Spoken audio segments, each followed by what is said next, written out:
नमस्कार दोस्तों, मेरा नाम है राजेश और क्राइम स्टोरीज चैनल पर मैं आपका बहुत बहुत स्वागत करता हूं। दोस्तों, आज की जो ये क्राइम की घटना है वो है बेंगलुरु कर्नाटका से। दानेश्वरी अनुसूचित जाति की थी, जबकि उसका प्रेमी शिव कुमार कर्नाटक में मंदिर मठों के साथ प्रतिष्ठित पहचान रखने वाले उच्च जाति लिंगायत समाज का था। रात के 9 बज चुके थे। तारीख थी 15 मार्च 2022। कर्नाटक के बेंगलुरु के एक अस्पताल के बाहर शिव कुमार हिरहिला अपने खास दोस्त के साथ बेहद बेचैन था। कभी इधर उधर चहलकदमी करता तो कभी बैठकर दोनों हाथों से अपना सिर पकड़ लेता। वो समझ नहीं पा रहा था कि क्या करे और क्या नहीं। उसका दोस्त उसे समझाने की कोशिश कर रहा था कि गलती उसकी नहीं थी, जो कुछ हुआ वो महज एक हादसा था। दानेश्वरी को कुछ नहीं होगा, वो बच जाएगी, डॉक्टर उसे बचा लेंगे। क्या खाक बचा लेंगे डॉक्टर? वो 76% जल चुकी है। केवल आधा चेहरा, सिर और एक हाथ ही तो बचा है। शरीर का बहुत हिस्सा पूरी तरह से झुलस गया है। गर्दन ऐंठ गई है, बड़ी मुश्किल से सांस ले पा रही है। उसकी देखभाल करने वाला भी कोई नहीं है। मैं उसके माँ बाप को फोन कैसे करूं? समझ नहीं पा रहा हूं। किस मुंह से कहूं कि उनकी बेटी जल गई है और अस्पताल में मौत से जूझ रही है। शिव कुमार परेशानी की हालत में बोला, लाओ फोन दो, मैं कॉल करता हूं उसके पापा को। वो बेंगलुरु में ही तो रहते हैं, किसी को तो बुलाना ही होगा। कहते हुए शिव कुमार के दोस्त ने उसके हाथ से फोन ले लिया। इसमें दानेश्वरी की बहन का नंबर है, उसे फोन कर दो। शिव कुमार के कहने पर उसका दोस्त फोन मिलाने लगा। 2-3 बार डायल करने के बाद दानेश्वरी की बहन का फोन लग गया। उसे तुरंत बेंगलुरु जाने वाले हाईवे के पास पेट्रोल पंप से 200 मीटर की दूरी पर मथुरू अस्पताल आने के लिए कहा। फोन डिस्कनेक्ट होते ही एक अनजान कॉल आई। वो शिव कुमार ने उठाई। फोन अस्पताल से था। पेशेंट की हालत बिगड़ती जा रही है, तुरंत 40,000 रुपए जमा करवाइए। बर्न डॉक्टर को बुलाया गया है। जी 40,000 रुपए अभी तुरंत? मैम अभी करवाता हूँ, शिव कुमार बोला। कहाँ से करेगा अभी? तुम्हारे पास पैसे हैं? जो बोल दिया। और देख, मेरे पास भी नहीं है, शिव कुमार का दोस्त बोला। तू यहीं रुक, मैं 1-2 घंटे में घर जाकर पैसे लेकर आता हूँ। अरे उसकी जिंदगी का सवाल है, मैंने उससे प्यार किया है, उसे पैसे के लिए कैसे मरता छोड़ सकता हूँ। ये कहकर शिव कुमार वहां से चला गया। शिव कुमार के जाने के बाद अगले रोज 16 मार्च की दोपहर में ही अस्पताल में भर्ती दानेश्वरी का परिवार पहुंच गया। डॉक्टरों ने उन्हें बताया कि दानेश्वरी को काफी जली अवस्था में शिव कुमार नाम के युवक ने भर्ती करवाया था। वो पेट्रोल से जल चुकी है। ऐसा लगता है किसी ने उस पर पेट्रोल डालकर आग लगा दी है। उसे ही 40,000 रुपए जमा करवाने के लिए कहा गया है, लेकिन अभी तक आया नहीं है। आंखों के सामने अपनी जली हुई जवान बेटी को देखकर उसके पिता व्याकुल हो गए। उसका पूरा शरीर एक बड़े से कपड़े से ढका हुआ था, केवल चेहरा बाहर निकला हुआ था। वो कुछ भी नहीं बोल पा रही थी, मुंह पर ऑक्सीजन लगा हुआ था। उसकी ये हालत किसने की होगी, इसका अंदाजा उन्हें था। साथाई बहन तेजस्विनी उसकी हालत देखकर भीतर ही भीतर सुलग उठी थी। उसने डॉक्टर से पूछा, किसी के खिलाफ एफआईआर लिखवाई है या नहीं? मैम एफआईआर लिखवा दी गई है, लेकिन हादसे की है, किसी के खिलाफ नहीं। उस समय से ही पीड़िता बेहोश है, कुछ बता नहीं पाई थी। पुलिस ने कहा है होश में आने पर उन्हें सूचित कर दे। देखभाल करने वाले एक डॉक्टर ने बताया, हादसा कैसे हो सकता है, वो भी पेट्रोल से? उसके पास पेट्रोल कहाँ से आया? वो लड़का कहाँ गया जिसने भर्ती करवाया? उसके बयान लिखे गए या फिर नहीं? तेजस्विनी गुस्से में सवाल पर सवाल करने लगी। मैम आप ये सब पुलिस से ही पूछ लीजिए, प्लीज मुझे यहाँ पेशेंट का इलाज करने दे। उसकी हालत बहुत ही नाजुक है, उसके लिए अगले 36 घंटे बहुत इंपॉर्टेंट है। आप जितना जल्द हो सके हॉस्पिटल की फॉर्मेलिटी पूरी कर दे तो अच्छा होगा, डॉक्टर ने समझाया। प्राइवेट अस्पताल के बर्न वार्ड में विजयपुरा जिले के डिप्टी तहसीलदार अशोक शर्मा की 23 साल की बेटी दानेश्वरी शर्मा जीवन मौत से जूझ रही थी। डॉक्टर उसे बचाने की कोशिश में लगे थे।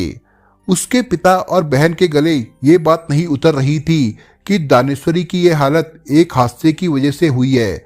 वे इसके लिए शिव कुमार को ही जिम्मेदार ठहरा रहे थे। वो इस समय अस्पताल में भी मौजूद नहीं था और न ही उसका वो दोस्त ही नजर आ रहा था। वे डॉक्टरों के कहे अनुसार सब कुछ करते रहे, फिर भी दानेश्वरी को बचाया नहीं जा सका। तेजस्वनी को पता था कि शिव कुमार और दानेश्वरी सालों से लिव इन में रहते थे। वे एक दूसरे से बहुत प्यार करते थे, शादी भी करना चाहते थे, लेकिन पिछले कुछ दिनों से उनके बीच में शादी को लेकर ही तकरार हो रही थी। दानेश्वरी 2 दिनों तक बेसुध पड़ी रही। कुछ समय के लिए होश आता था, लेकिन आवाज नहीं निकल पाती थी। उसका इलाज चलता रहा। 18 मार्च 2022 को सुबह उसकी मौत हो गई। उसकी मौत से पिता अशोक शर्मा पागल से हो गए। बहन तेजस्वनी गुस्से में आ गई। उसने थाने जाकर शिव कुमार के खिलाफ दानेश्वरी को पेट्रोल से जलाकर मार डालने की FIR लिखवा दी। आरोप लगाया कि वो अनुसूचित जाति की है, जबकि शिव कुमार ऊंची जाति का। जातीय भेदभाव की वजह से दोनों की शादी में बाधा आ रही थी। अशोक शर्मा और उनकी दूसरी बेटी तेजस्वनी ने आरोप लगाया कि दानेश्वरी को उसके प्रेमी शिव कुमार चंद्रशेखर हिरहला ने आग लगा दी थी, जब उसके परिवार ने शादी करने से आपत्ति जताई थी। हम उसे बचाने के लिए कुछ नहीं कर पाए। मेरी प्रतिभाशाली बेटी ने मेरी आंखों के सामने ही दम तोड़ दिया। अशोक शर्मा ने आरोप लगाया कि शिव कुमार के माता पिता, जो प्रमुख लिंगायत जाति समूह से ताल्लुक रखते हैं, उन्होंने उनके रिश्ते से मना कर दिया था। इस बात की जानकारी उन्हें फरवरी में ही हो गई थी। मामला अनुसूचित जाति जनजाति कानून से संबंधित एक गैर जमानती का भी था। इस पर बेंगलुरु पुलिस ने तत्काल कार्रवाई की और दानेश्वरी शर्मा पर हमला करने और उसकी हत्या करने के आरोप में 19 मार्च को शिव कुमार को गिरफ्तार कर लिया। डॉक्टरों ने भी मेडिकल रिपोर्ट में 76% की 3rd डिग्री से जलने के कारण दम तोड़ने के तथ्य दर्ज किए गए थे। उनकी प्रेम कहानी की शुरुआत पढ़ाई के दौरान हुई थी। विजयपुरा के एक निजी इंजीनियरिंग कॉलेज में साल 2018 का शिक्षण सत्र शुरू हो चुका था। वहीं एक फैकल्टी में बेंगलुरु से चंद्रशेखर हिरहेला और विजयपुरा से दानेश्वरी शर्मा ने भी दाखिला लिया था। क्लास शुरू होने के चंद दिनों में ही दोनों की अच्छी दोस्ती हो गई थी। जैसे जैसे पढ़ाई आगे बढ़ती गई, वैसे वैसे उनके बीच दोस्ती और भी मजबूत होती चली गई। शिव कुमार और दानेश्वरी मेधावी और प्रतिभाशाली थे। उनके विचार आपस में बहुत मिलते थे। क्लास के अलावा लाइब्रेरी से लेकर लैबोरेटरी आदि में घंटों साथ होते थे। समय रहने पर वे शहर के खूबसूरत इलाकों में घूमने भी निकल जाया करते थे। वे एक दूसरे के काफी करीब आ गए थे। इसका एहसास उन्हें तब हुआ जब उनके दोस्तों ने उन्हें छेड़ना शुरू कर दिया और उन पर शादी कर लेने का दबाव बनाया। 2 साल के लॉकडाउन में उनका मिलना जुलना बंद हो गया था। इस दौरान उन्होंने तन्हाई में पुरानी यादों के सहारे समय गुजारा। उनकी केवल फोन से ही बातें होती थी। उसके बाद जब नए सिरे से कॉलेज जाना शुरू हुआ, तब वे सीधे फाइनल एग्जाम में ही मिले। बीते साल उनका रिजल्ट भी आ गया और वे बीटेक इंजीनियर बन गए। संयोग से उन्हें बेंगलुरु में BTM लेआउट के बाहर की कंपनियों में जॉब मिल गया। अलग अलग कंपनियों में प्लेसमेंट की खुशी में उन्होंने कुछ दोस्तों के साथ बेंगलुरु में एक छोटी सी पार्टी भी दी। उसके बाद दोनों ने इस साल जनवरी में शादी की योजना बनाई। इसके लिए वे अपने अपने माता पिता की सहमति चाहते थे। तब तक उन दोनों को एहसास हो गया था कि वे जिन विरोधी जातियों से आते हैं, उसे परिवार वाले मुश्किल से स्वीकार पाएंगे। फिर भी सामाजिकता के नाते उनकी सहमति जरूरी थी। पहल शिव कुमार ने की। उनको अपने प्रगतिशील परिवार पर भरोसा था। उसे ये भरोसा था कि परिवार वाले एक शिक्षित और नौकरी वाली बहू के आगे जाति बिरादरी की बात को नजरअंदाज कर देंगे। फिर भी बात संवेदनशील थी। इसका ध्यान रखते हुए शिव कुमार ने 2 फरवरी को दानेश्वरी के बारे में मां को बताया, परिवार में सदस्यों के बारे में बताया, उसकी सुंदर सी तस्वीर दिखाई और जाति भी बता दी। जाति का नाम सुनते ही मां बिदक गई। फिर भी उन्होंने शिव कुमार के पिता से भी उसके प्रस्ताव के बारे में बात की। पिता तो सुनते ही भड़क गए। उन्होंने कहा, तुम्हें पता है कि हम लिंगायत समाज से आते हैं। कर्नाटक में जितने भी मठ और मंदिर है, सभी हमारे समाज की देख रेख में है। हमारे ऊपर ही देवी देवताओं की पूजा पाठ और धार्मिक आयोजन है। हमारी सामाजिक प्रतिष्ठा धार्मिक महत्व की है। ऐसे में अनुसूचित जाति की लड़की को बहू बनाना हमारे बस में नहीं है। किंतु पिताजी, अब जमाना बदल गया है। देश कानून से चलता है, जाति से नहीं। शिव कुमार झिझकते हुए बोला, गलत। आज भी धर्म से ही परिवार और समाज के संस्कार बनते हैं। कानून किताबों में है। हमारा प्रतिष्ठित लोगों के साथ समाज में उठना बैठना है, उसी से रुतबा और ओहदा मिलता है। हमारी शादी से इसमें कौन सी कमी आ जाएगी? शिव कुमार ने सवाल किया। कमी तो इतनी बड़ी आ जाएगी कि तुम उस बारे में सोच भी नहीं सकते हो। जो आज भी हमारे स्वागत के लिए हाथ बांधे खड़े रहते हैं, हम उसका अपने घर में स्वागत कैसे करेंगे? उसके हाथ का बनाया खाना कैसे खाएंगे? मेरे जीते जी ये शादी नहीं हो सकती। शिव कुमार के पिता ने भी अपना अंतिम फैसला सुनाते हुए कहा। उसके बाद शिव कुमार हफ्ते भर तक घर पर ही उदास पड़ा रहा। जॉब पर भी नहीं गया। एक दिन उसके दोस्त का फोन आने पर ऑफिस गया। वहां उसने अपने दोस्त को बताया। दोस्त ने कहा कि वो एक बार दानेश्वरी से भी बात कर ले, शायद वो कोई दूसरा रास्ता बताए। इस पर खींचता हुआ बोला, वो क्या रास्ता निकालेगी? उसकी जाति बदल जाएगी क्या? शिव कुमार भारी मन से दानेश्वरी से मिला। उसने दुखी मन से अपने माता पिता का फैसला उसे भी सुना दिया। दानेश्वरी चुपचाप उसकी बातें सुनती रही, किंतु जब उसने भी अपना फैसला सुनाया कि आज से हमारे तुम्हारे रास्ते अलग हो गए, तब वो एकदम से बिफर उठी। तुमने तो मिडिल क्लास वाले बच्चों जैसी बातें कर दी। क्या हमने इसलिए बीटेक तक की पढ़ाई की? तुमने मेरे दिल से खिलवाड़ किया, मेरी भावनाओं को कुचला और अब मेरी इच्छाओं को जिस तरह आग में झोंक रहे हो, मैं उसमें जल नहीं सकती हूँ।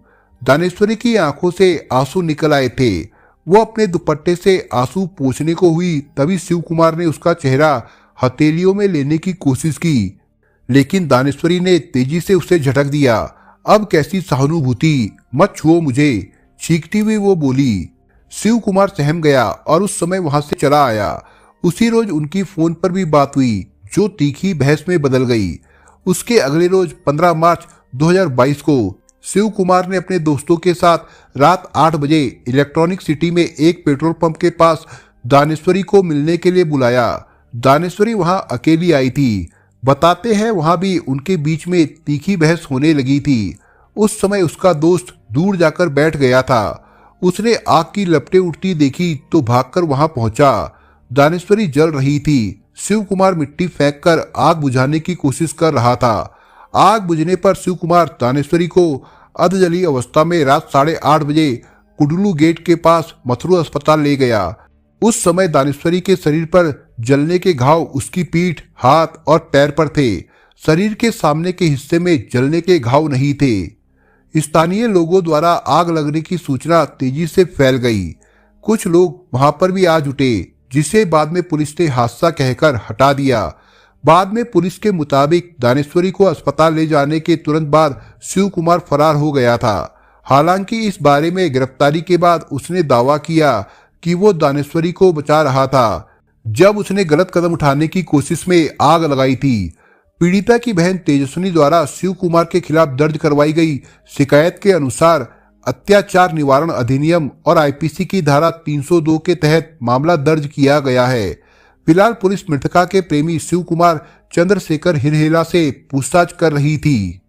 दोस्तों, आप अगर चैनल पर नए हो तो आप चैनल को सब्सक्राइब करने के साथ कमेंट बॉक्स में इस कहानी के बारे में अपने विचार जरूर लिखिएगा।